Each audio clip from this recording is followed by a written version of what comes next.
Now, breaking news from WRAL. Coverage you can count on.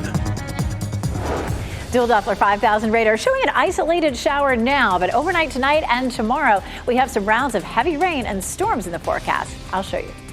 And we're following two breaking news stories this hour. First in Raleigh, where a historically black university has lost its accreditation. What's next for the leadership at St. Augustine's University? And in Fayetteville, the chief of police is stepping down.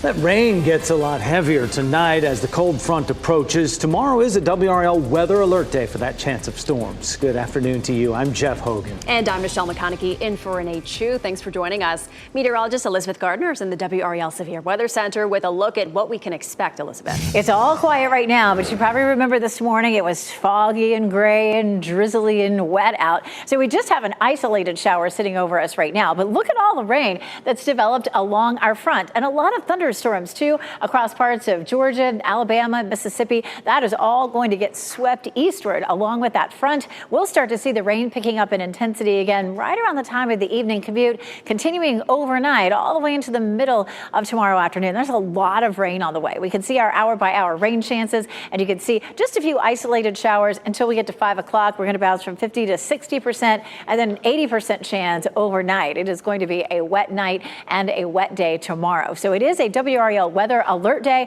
We're looking at heavy rain, 1 to 2 inches tonight and tomorrow. Strong wind gusts up to 30, 40 miles per hour. And then with thunderstorms, it's possible that some of those winds could gust up to 60 miles per hour because we do have a level 1 risk for severe storms in some of our eastern counties. And of course, we're going to see the heavy rain and some gusty winds for all of our viewing area. I'll walk you through how much rain we could see for tomorrow and more of the timeline through Wednesday coming up. And back to that breaking news, a board has voted to revoke St. Augustine University's accreditation today. It's not a done deal just yet. The university plans to appeal the decision and will keep its accreditation while it does that. The school has been fighting to get back in good standing for the past 2 years. We've been covering it for you, and WRAL's Destiny Patterson has been at every turn of this. She's live right now outside the school. Destiny, what does this mean for the HBCU? Well, Jeff, as you mentioned, leadership here at St. Augustine's University, they tell me that they do plan to appeal this decision. SAC-COC, they are the accrediting board here. They previously noted issues with things like financial management and lack of oversight. Here at St. Aug's, they tell me that they have been able to address each of these issues with the exception of financial stability. You might remember, we were the first to tell you about a deal with the stadium development company 50+1. The interim president says that deal puts the school in a better position financially, but it happened after the deadline to prove good standing to SAC-COC. So once they appeal, the school can present that with the hopes of being fully reaffirmed. Accreditation is important, though, because it's tied to federal funding for the school and whether students can receive federal aid. Given the university's cash flow and revenue challenges, accreditation is crucial. Now, since the school plans to appeal, then they will maintain their accreditation during that process. They say that a hearing is expected to happen in February. Destiny Patterson, WRAL News, live in Raleigh. Good afternoon, Chris Lovingood here in the WRAL Live Center with a breaking update into the newsroom within the past 15 minutes. We have learned that this woman here has new charges brought against her in connection to a case of the death of a 7-year-old in Fayetteville. This is Sierra Chambers. She's now facing felony charges, including murder charges in the homicide of Zion Gibbs. You may recall he is that 7-year-old in Fayetteville who was shot with a stray bullet while he was playing video games. That bullet was fired during a drive-by shooting on Danish Drive. Fayetteville police again sent this information just into the newsroom not too long ago. Chambers is this 19-year-old who first was arrested in late October with felony accessory after the fact and now facing a murder charge with that. So WRAL is digging deeper into the story, trying to learn from investigators what new evidence may have surfaced to bring these charges forward. Stay with us as we get this story, more information for you. After 29 years on the force, Fayetteville's police chief Ken Braden is retiring. Braden worked his way through the ranks, holding several key leadership positions. 2 years ago, he was selected to head the department as chief of police. WRAL's Gilbert Bays is live outside of our Fayetteville newsroom this afternoon after having an exclusive television interview with the chief. Gilbert, what did he say about stepping down? Well, Michelle, this was a very emotional conversation that we had, and he gave several reasons. You know, he didn't cry, but I could see that glassy, teary look in his eyes as he talked about this community that he served and leaving the job that he's loved for the past 29 years. You know, I've known the chief for just about many of those years. 2 years ago, he was sworn in. We were there when the police chief took his oath of office. In a statement that was put out this morning, the chief of police said he shed blood, sweat, and tears on the streets of Fayetteville, and he doesn't regret a single moment of it. In March of 2002, Braden and another officer were shot while serving a warrant. He thought about quitting then, but came back to the force. Now, for the past 2 years, Braden has been at every murder scene here in the city of Fayetteville. He says being police chief isn't a 9-to-5 job. It is 24/7, 365 a year. It's a job that can take its toll on you, but he says he wants to point out he is retiring, not quitting. And there's a difference between quitting and retirement. You know, that's why I chose now. Chatting, you know, I think we're in a good place. I don't think there's a lot of adversity that I'm leaving behind. I've solved as many problems and made, you know, changes in as many things as I've been able to. And again, I feel like I'm leaving us in the city of Fayetteville and the Fayetteville Police Department in a good place. Now, Braden also says he wants to spend more time with his 2 beautiful grandchildren and his wife, with whom he shared his entire career as a law enforcement officer with. Braden plans to retire in March, and March has a significance to him. It is when he got on the police force. It's when he was shot as a police officer in the line of duty, and it's also when he was named police chief. And now it will be the month that will mark his retirement. Reporting live here in Fayetteville, Gilbert Bays, WRAL News. I do want to bring you back into the WRAL Live Center for another breaking update, this time from Immigration and Customs Enforcement. This man right here is Rene Arturo Cañas Rivas, and he was a documented member of MS-13, according to investigators, and he was arrested in Durham. This happened, it says, a few weeks ago in this press release that we got from ICE, and it happened on Saturday, November 30th. We're just now learning about this. He was wanted in El Salvador for murder and connections to a terrorist organization. The photo you're seeing here is actually from Interpol, because they have this red alert out, which essentially is like a BOLO, but globally, asking for other law enforcement agencies all over to try to bring someone in.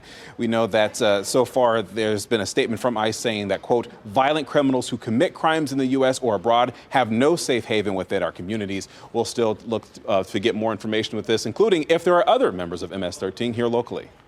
All right, thank you, Chris. 5 days after United Healthcare CEO Brian Thompson was shot and killed in Manhattan, police have filed charges against a 26-year-old man. Luigi Mangione was arrested Monday in Pennsylvania after a McDonald's worker recognized him. At the time of his arrest, Mangione had with him a ghost gun thought to be used in the shooting, a fake ID, and 3 pages of text possibly indicating his motive.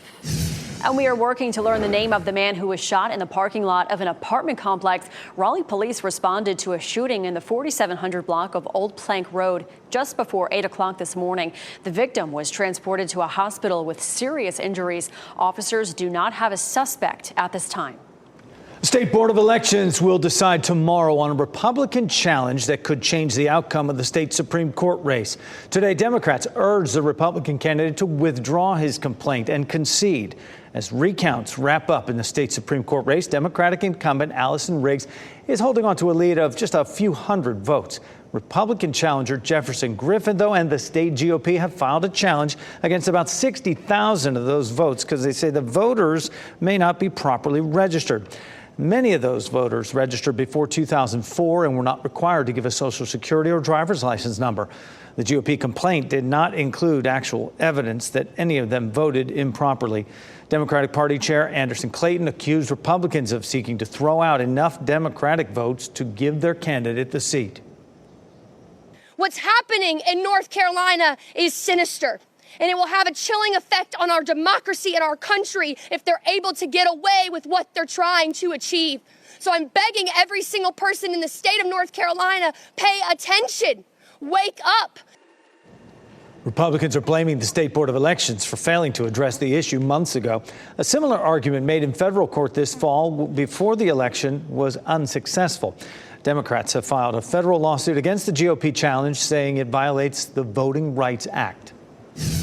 It is day 2 of jury selection in the murder trial of Tazir Zarqa, a downtown supermarket owner charged with stabbing a man in his store to death early last year. WRAL's Chelsea Donovan is in the courtroom where 7 jurors have now been excused. Both the prosecution and the defense felt they could not be fair and impartial in this case. 40 jurors are still subject to intense questioning.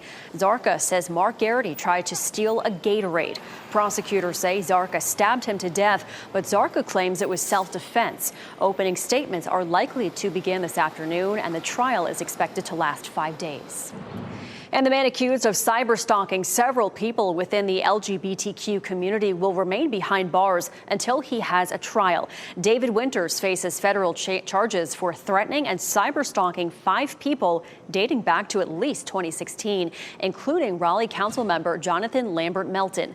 WRAL learned Winters was a former volunteer at the LGBT Center of Raleigh and was let go for stalking and harassing an employee. No date has been set for Winters' next court appearance. It's good news here for the area. 6 Triangle hospitals are rated among the best regional hospitals for maternity care. That's according to the new 2024 U.S. News & World Report. UNC hospitals in Chapel Hill, UNC Rex Hospital in Raleigh, Wake Med in Cary, and Raleigh and Duke all made the list for high-performing maternity care. Hospitals with this type of rating meet a standard in caring for parents with uncomplicated pregnancies. A holiday spectacular is underway in downtown Raleigh.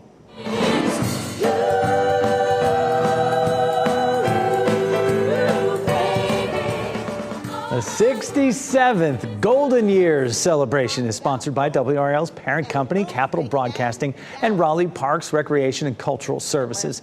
Their cultural resources. The event is at the Raleigh Convention Center and Convention and Conference Center.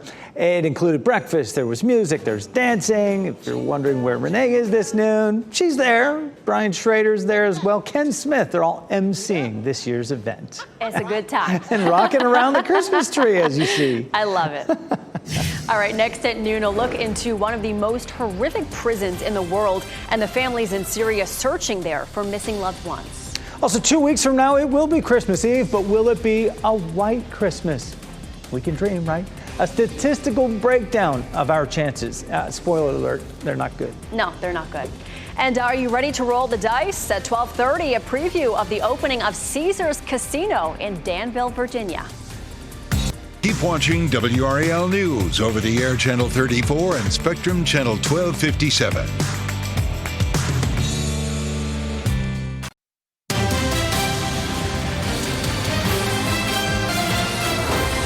There were widespread celebrations in Syria after rebels forced dictator Bashar al-Assad from power, whose family had ruled Syria for decades. The rebels are led by a former al-Qaeda commander who says he has since split from the terror group. NBC's Richard Engel is outside Damascus, where families are searching for missing loved ones at Syria's notorious prison.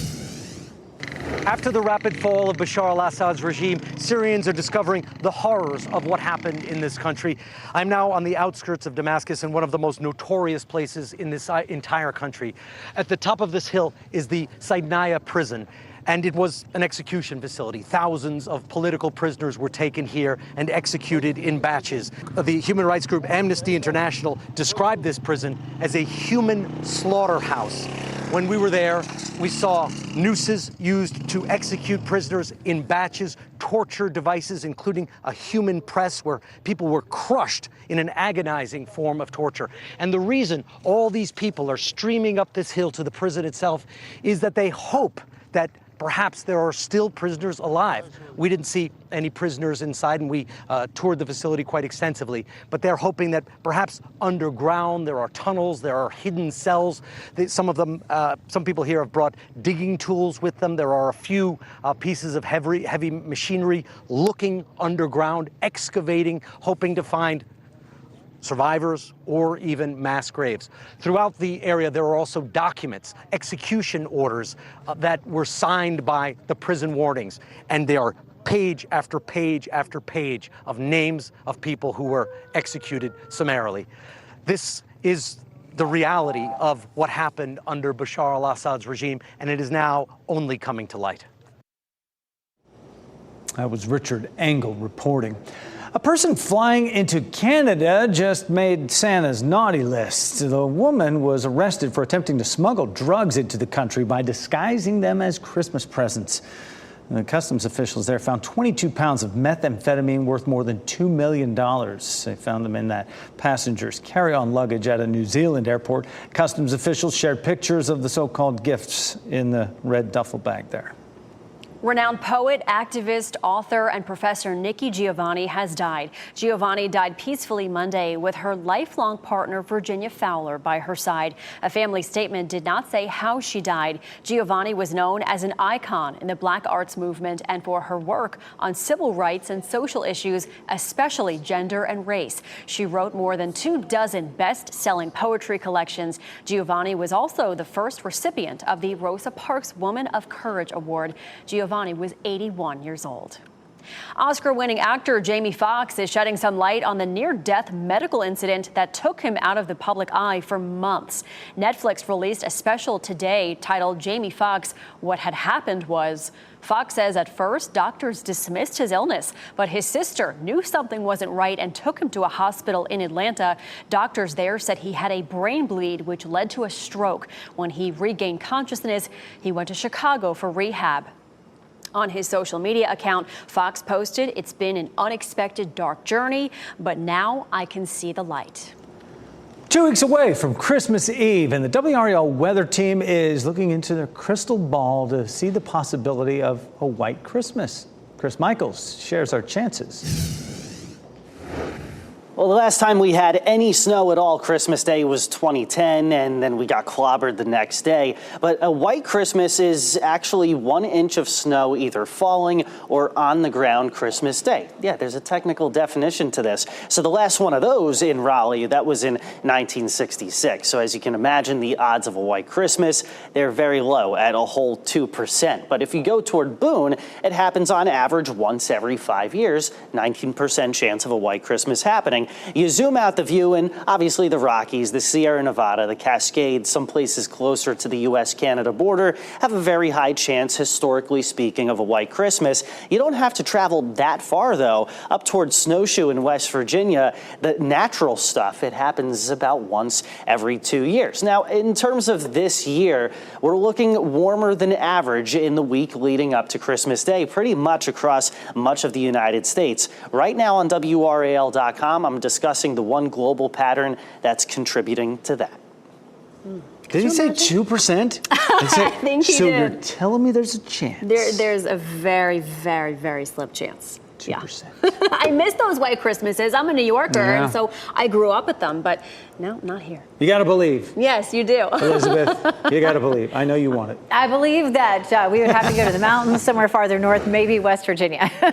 That's what I believe, which is unfortunate, but you know, that is the way it goes. We are looking at rain. We had a real wet start yesterday morning. It was just kind of soggy out there this morning. Everything is pretty quiet right now. We have a tiny little shower that's moving over Lee County right now, but look at all the rain that's to the south, from South Carolina through Georgia, Mississippi, Alabama, lots and lots of rain. Some thunderstorms too, closer to the front. And as this cold front sweeps across our area tomorrow, especially right around lunchtime, early afternoon, we may see some thunderstorms, and there's a small chance that we would see some severe storms. This is Futurecast kicking things off right now, looking really quiet until we get to around 5 o'clock. And then we start to see some rain moving in. Depending on what time you're headed out, you might run into some rain during the evening commute.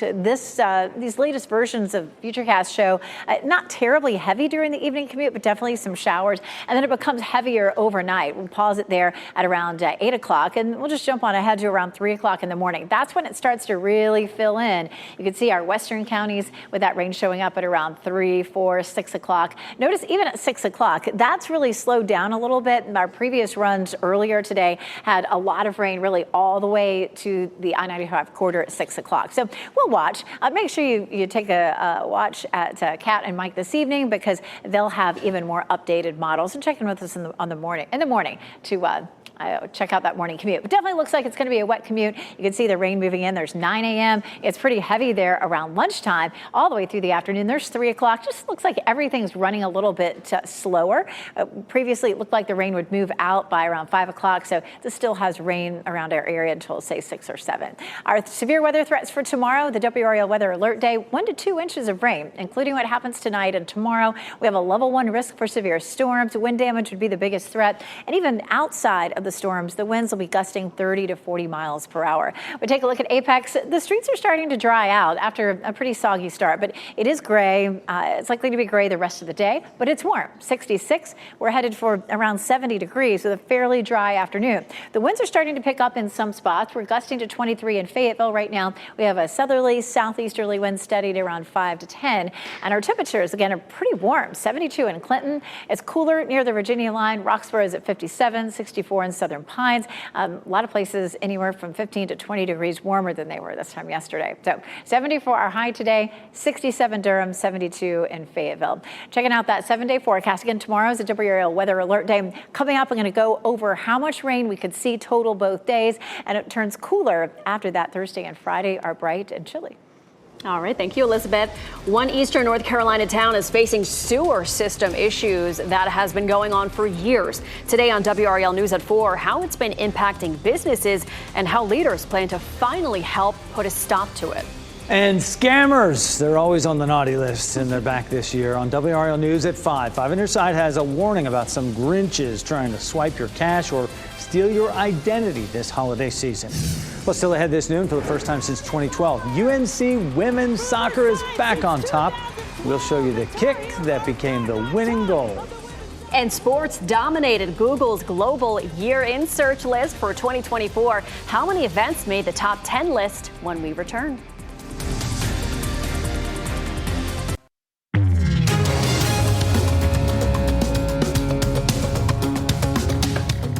Now, before we even open gifts this holiday season, there is a new report that projects billions of dollars in returns for 2024. National Retail Federation projects 17% of their merchandise sales will be sent back by customers, totaling $890 billion. That's up 2% from 2023's return rate. Business experts say the boom in online shopping is playing a role in the rise in returns. OpenAI has released its video generating tool Sora. The feature allows users to simply type in a desired scene and they'll get back a high definition video clip. Sora can also generate video clips inspired by still images. OpenAI says it's taking steps to prevent misuse, such as applying a filter to detect whether a generated video depicts someone under the age of 18. Sora will be included in existing ChatGPT accounts like Plus and Pro. Well, 6 of the top 10 trending Google searches in 2024 were sporting events. 6 of the top 10 trending searches were sporting events, as I just mentioned. The top 2 searches were for soccer tournaments, the Copa America and the UEFA European Championship. They were followed by 2 cricket events. The Paris Olympics was number 9. And while we're on the topic of sports, congratulations are in order for the UNC women's soccer team. And in case you missed all the excitement, we've got you covered. Thomas bends it. Oh my! The superstar strikes for North Carolina. What a goal! Bend it like Thomas. Look at this. That was Olivia Thomas, the killer free kick right there. The Tar Heels defeated rival Wake Forest in the 2024 NCAA tournament final. That was in Cary last night. The 2024 national title, their 23rd in program history. That is the most ever in NCAA. We're getting our first look at Caesars, Virginia. How much money the nearly 1,500 slot machines in here could bring in for Danville. Also, a 26-year-old man is charged with killing an insurance company CEO. Now his family is issuing a statement about the crime. I'll tell you what they said. And here's a look at your winning NC Education lottery numbers on your screen right now. We'll be right back.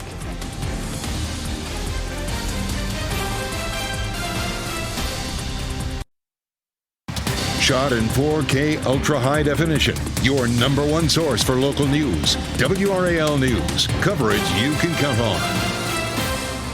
We are getting a first look at the new Caesars Virginia before its grand opening next week. It is just a short road trip away from Durham and Raleigh. In 90 minutes from Raleigh, a lot of folks have made that drive and will make the drive. WRAL's Brett Neese takes us inside the $750 million resort. Starting next week, there could be thousands of people walking through the casino floor here at Caesars Virginia, taking in the nearly 1,500 slot machines that they have. They have even more table games behind all of these machines, along with a sports book. It will all open at noon a week from today. Along with it, there are several restaurants, a pool and spa, along with over 300 hotel rooms. Caesars saw about 100,000 visits a month at its temporary structure in its parking lot over the last year and a half. That space brought in between $17 and $20 million in gaming revenue every month. Officials believe they can double those numbers in this permanent space. And starting on WRAL News at 4, we take a closer look at what this facility is doing for Danville and the state of Virginia, and how North Carolina may be missing out on millions of dollars. In Danville, Brett Neese, WRAL News. People in the western part of our states who have been unable to work since Hurricane Helene now have more time to apply for disaster unemployment assistance. The new deadline is January 7th of next year, so 2025, about a month from now. The U.S. Department of Labor approved the extension yesterday. People in 39 counties, as well as the eastern band of Cherokee Indians of North Carolina, may be eligible for unemployment benefits. Business owners affected by the storm may also qualify for those benefits. In Cumberland County, today is the last day you can donate items for Hurricane Helene victims at Fayetteville Technical Community College. Next week, they will load up a tractor trailer filled with items people need and take them to western North Carolina. Those donations are being accepted through 5 o'clock this evening for that trip to Flat Rock. The supplies are being loaded onto that tractor trailer used in a Fayetteville Tech's commercial driver program.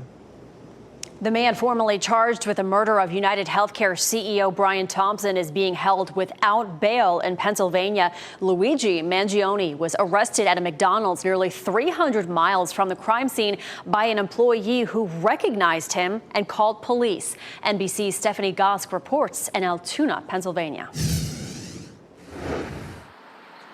Luigi Mangione is being held in this prison here in Pennsylvania. He now faces murder charges for CEO of United Healthcare, Brian Thompson, on top of charges here in Pennsylvania for gun possession and lying to police about his identity. He had been, before his arrest, on the run for 5 days. The NYPD saying publicly that the last time they saw him was at a bus station the day of the murder. He then ended up at a McDonald's in Altoona, Pennsylvania, about 280 miles from New York City, where he was having breakfast when an employee at that McDonald's recognized him from the photos that had been circulating from the NYPD and called the police. The police arrived on the scene. One of the officers, only 6 months on the job, asked Mangione, who was sitting at a table with a medical mask over his face, to lower that mask. They said they knew they had their man.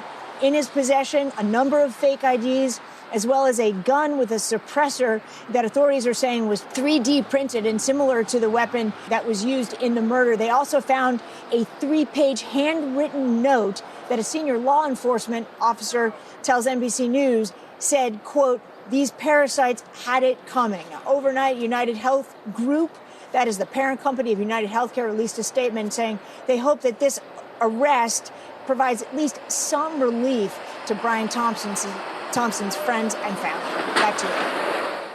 And that was Stephanie Gosk reporting. Nino Mangione, who is a Maryland state delegate, released a statement on behalf of the suspect's family that said they are shocked and devastated by Luigi's arrest. The statement went on to say, "We offer prayers to the family of Brian Thompson, and we ask people to pray for all involved." The statement said it was signed with the Mangione family. 3 first responders are recovering after a garbage truck exploded in a northwest Chicago suburb.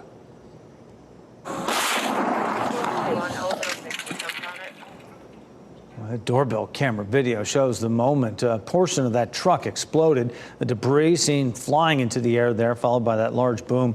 The officers were injured by flying debris and post-blast concussion.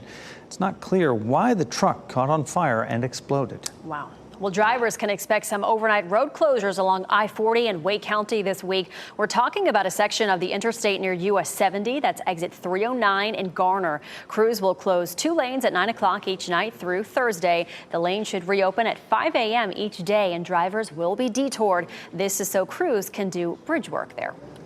In Johnston County, meantime, a 4-mile stretch of I-95 will be dedicated today in honor of Carl Lamb, a legendary news broadcaster. His 60-plus career spanned from 1958 until he retired in 2019. After Lamb died last year, the town of Smithfield asked the DOT to dedicate that stretch of 95 from mile markers 88 to 92 as Carl Lamb Highway. The dedication ceremony begins in about a half hour in 4 Oaks. They're a small part of the food chain, but they're still very important. The efforts today to extend protections for monarch butterflies. And Home Alone, Polar Express, It's a Wonderful Life. These nostalgic holiday movies tend to make us feel good, and we'll tell you why. We'd love to connect with you online. Follow WRAL on Facebook to join the conversation.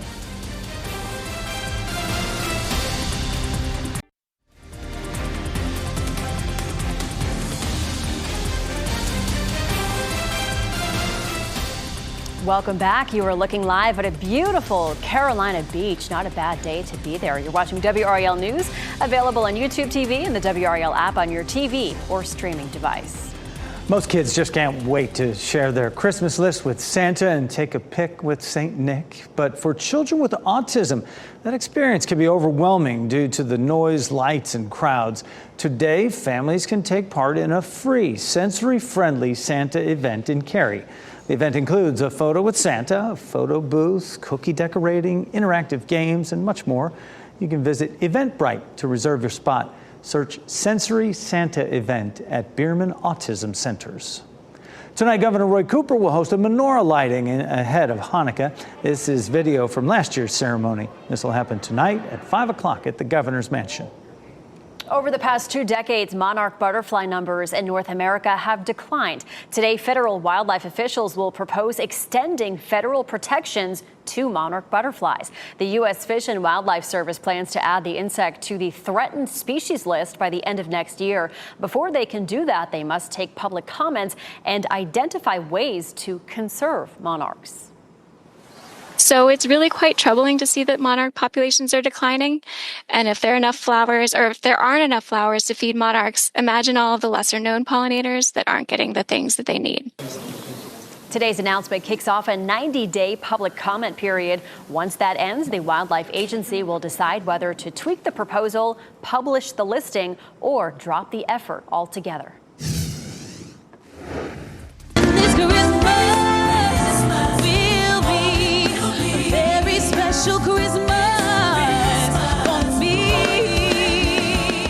Oh yeah, this is a special preview of a one-of-a-kind holiday special that's airing here on WRAL.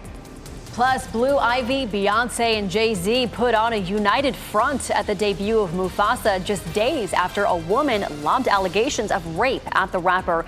How the couple did not allow the lawsuit to steal their daughter's shine. Blue Ivy Carter joined her family on the red carpet for her film debut in Disney's Mufasa the Lion King. Blue Ivy voices the character Princess Kiara and the eldest daughter of Queen Nala. In a post on Instagram, Beyonce honored her daughter's big moment, writing, "My gorgeous baby girl, this is your big night. Your family could not be prouder. Keep shining." Mufasa the Lion King will premiere in cinemas the 20th of December. And Mufasa the Lion King premiering then begins with a tribute to James Earl Jones, the beloved actor. Died in September. Actor Aaron Pierre took the reins as the new voice of Mufasa. Pierre called Jones his hero and that he hopes he was able to serve the character he originated and honor his memory. Holiday hits and some timeless classics combined for a Motown Christmas on WRAL tomorrow night. Smokey Robinson and Halle Bailey co-host and gave Mark Barger a preview. Sleigh bells ring, are you listening? Getting to co-host a Motown Christmas with Halle Bailey felt natural for Smokey Robinson. We're happy tonight, walking in a winter wonderland. Oh, Christmas is one of my favorite times of the year because it's a time of giving. And for the young star of The Little Mermaid, He sings a love song while we stroll along. co-hosting was a chance she could not pass up. It was a dream, honestly, getting to host this with the amazing legend here. I'm Please. sorry, I do this every time because I'm still in such disbelief. 2 hours of holiday tunes.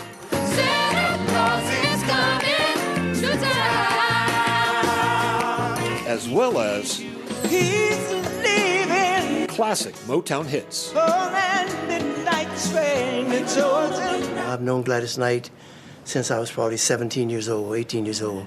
Theirs is a history shared with others. Those people are my brothers and sisters. We grew up together, you know. And anytime I get a chance to be with them, it's joy for me. Baby love, my baby love. Bailey took a spin with hits from Diana Ross and the Supremes. It was an honor to be able to sing those songs that I've known and loved and that have been in my heart for a long time. An array of other artists Very special Christmas. offered hits of the season as well as ones for any season. Ain't no mountain high enough. It's a night Robinson's ready to relive. I can't wait to see it on television. Mark Barker, NBC News. And just like programming dancing here. note, Yeah. tomorrow night, 9 o'clock, here we go. Yes, and you watch this, you're like, okay, it's a holiday special. Snow, no. Rain, though, rain. A lot of rain. Tomorrow, WRAL Weather Alert Day. Elizabeth Gardner in the WRAL Severe Weather Center. Yeah, here we go. Dual Doppler 5000 radar. Pretty dry right now. There's a tiny little shower that's trying to sneak into the southern part of Wake County right there. But other than that, it looks like it's going to be pretty dry for us for at least a few more hours. You can see a little sunshine trying to break out there in Fayetteville. Look at Apex is cloudy. Chapel Hill, courtesy of Top of the Hill Restaurant. And of course, they're in downtown Raleigh. We're seeing gray skies in most places. We check Futurecast for the rest of the afternoon, and it's fairly dry until we get to around 5 o'clock. And then we start to see some waves of rain moving in. That's likely to have at least some effect on the evening commute. It may not be pouring all over the entire viewing area for the evening commute, but we'll continue to see the chance of rain increasing as this front gets closer to us. That rain definitely heavier for South Carolina, Georgia, Alabama, Mississippi. There's been some thunderstorms that have developed here along the front. All that slides eastward slowly across our viewing area tonight and tomorrow, bringing us the chance of some thunderstorms. So tomorrow is a WRAL weather alert day. From in the morning early, the rain really starts overnight tonight to around 5 o'clock is when we'll have the best chance of seeing some heavy rain and some scattered storms. We may have some winds gusting up to around 40 miles per hour. Think inflatables. A lot of people have those inflatable ornaments or decorations in the yard. Just keep your eye on that. Could see some traffic backups, especially during the morning commute tomorrow. The evening commute may not be so bad, but it's going to be pretty wet for us during the morning commute. And take a look here. We just had the level 1 risk moved to a level 2 risk there along the coast. That only includes a very small sliver of our viewing area. It's down there in the southern part of Sampson County. And then, of course, we have the level 1 risk from the Triangle area eastward. That's mostly right along the I-95 corridor from the Triangle area west. We're not looking at it as much of a chance. But in that yellow shaded area closer to the coast, that's where we would have a better chance of an isolated tornado. Let's jump on ahead. Right after midnight, you can see the rain here. And it's going to be sitting with us most likely around 6 o'clock. We're going to have a couple of waves of it. You can see that first band that moves through, then another band closer to lunchtime. And then it starts to push on out by around 5 or 6 o'clock in the evening. And behind it, we'll see clear skies, breezy conditions, and much colder temperatures. So look at our rain chances. Overnight tonight, we're going to see it jumping up to around 80%, 100% chance for tomorrow. And then it begins to taper off overnight.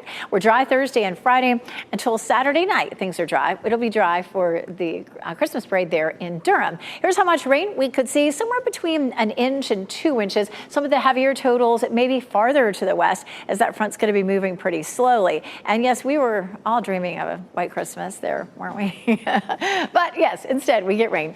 Weather alert day for tomorrow. Let's talk about Saturday. Saturday is the Durham holiday parade. It does look fairly cloudy Saturday, but temperatures will be on the mild side, 55 degrees.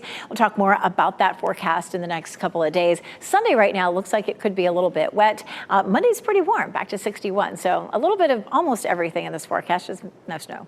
Yeah. That'll be a dream. Thanks, Elizabeth. Well, watching holiday movies is a cherished tradition for many this time of year. But why do we enjoy these festive flicks so much? A psychologist explains. And your winning Powerball numbers 35, 37, 40, 45, 51. The Powerball is 24. The Power Play multiplier is 2.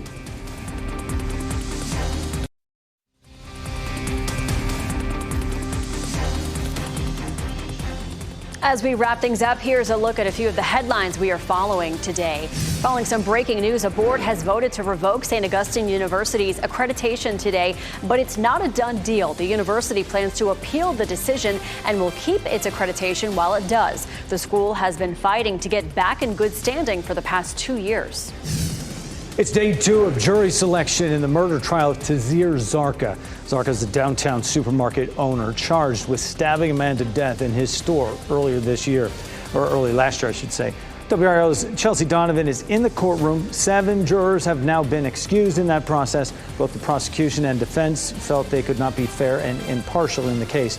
Zarqa says Mark Garrity tried to steal a Gatorade. Prosecutors say Zarqa stabbed him to death, but Zarqa claims it was self-defense.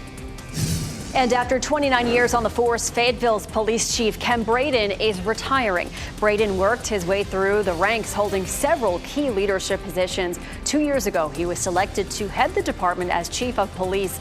Braden plans to retire in March, a month that has great significance to him. It's when he became a police officer and when he was shot while on duty, and it's when he was sworn in as chief. The earliest and most complete stone tablet of the 10 Commandments is going up for auction this month. Sotheby's says the stone tablet weighs 115 pounds and measures about 2 feet high. It dates back to the late Roman Byzantine era, making it about 1,500 years old. The inscriptions are in Paleo-Hebrew script, which Jewish people used from the 10th century before the Common Era. Sotheby's expects it to sell for up to $2 million. Wow. Well, it's time to cozy up to the fireplace and watch your favorite film. But have you ever wondered why we like these cheesy holiday movies? A psychologist says they are comforting because the characters are easy to connect with, and we can always count on that fairy tale ending that comes along with them. They can also evoke feelings of nostalgia and remind us of fond holiday memories.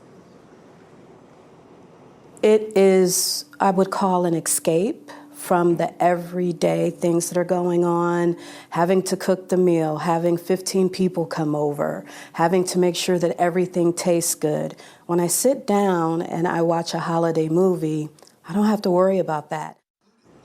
If you do start struggling with something like seasonal depression after the holidays, don't hesitate to reach out to a mental health professional. Can be a lot of pressure. Our pet of the day arrived at the Wake County Animal Center as a very skinny stray. Thankfully, a foster family gave him the love and extra meals he needed to bounce back to his lovable self. Russell is a mellow fellow, but he does have some playful energy that will come out. He loves to show off his tricks. He can sit and give you his paw for treats, and he takes them very gently. He's potty trained, so he always keeps his living space clean. If you're interested in learning more about Russell, you can email Wake County Animal Center at wcac.matchmaker@gmail.com. The subject line, Russell 253616. He looks very polite. Yeah. Well, one eastern North Carolina town is facing sewer system issues. That's been going on for years. Today at 4 on WRAL, how it's been impacting businesses and how leaders plan to finally help put a stop to it. NBC News Daily is headed your way next on WRAL, your next local news update in 30 minutes. And you can get breaking news updates anytime with our WRAL News app. Have a great day. Have a great Tuesday.